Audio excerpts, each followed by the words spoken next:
দিনটা শুরু করলাম আজ ইটালিয়ান খাবার দিয়ে। রাজের অনেক দিন ধরেই পাস্তা খাওয়ার খুব ইচ্ছে হচ্ছিলো, তাই ভাবলাম আজ বানিয়ে ফেলি।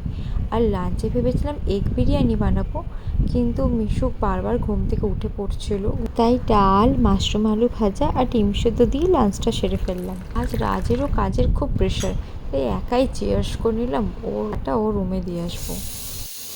এইদিকে মিশুকের ডিনারটাও আমি রেডি করে নিচ্ছি, কারণ ওরও ডিনারের টাইম হয়ে এসেছে। ওকে মোস্ট প্রবাবলি আমি 7:30 থেকে 8টার মধ্যে ডিনার করিয়ে দিই। আজ মিশুকের কী হয়েছে কে জানে, সকাল থেকেই দেখছি শুধু ডান্স করে যাচ্ছে। ও মনে হয় বুঝতে পেরে গেছে আজকে মামা বাবার অ্যানিভার্সারি। অনেকদিন ধরেই ফুচকা খেতে খুব ইচ্ছে করছিল। এখানে বাইরে ফুচকা খেয়ে মনের স্বাদ মেটে না, তাই বাড়িতে বানিয়েই খাই। কিন্তু সকাল থেকে আলু সেদ্ধ করে রাখলেও রাত্রি 9:30টার পরে ফুচকা খাওয়ার চান্স পেলাম। ভালো হয়েছে? বাড়িতে যে মাফিনটা ছিল সেটাই ভেবেছিলাম কেটে নেব, কিন্তু রাজ পাশের দোকান থেকে একটা ছোট্ট কেক নিয়ে এলো, সেটাই সবাই মিলে কাটলাম। আর মিশুকের সাথে ফার্স্ট আমাদের এই অফিসিয়াল অ্যানিভার্সারি সেলিব্রেট করলাম।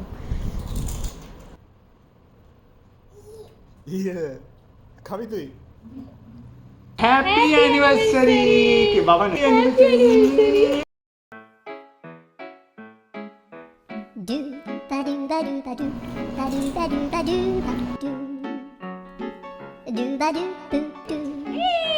do ba do ba do ba do. Good job good job করছে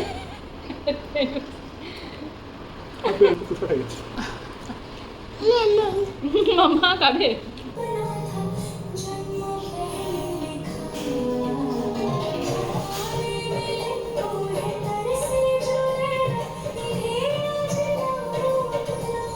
এত লেটে ফুচকা খেয়ে পেট এতটাই ভার যা ডিনার করতে ইচ্ছে করলো না, তো মিশুককে এখন নিয়ে এসেছি একটু সুইং করাতে।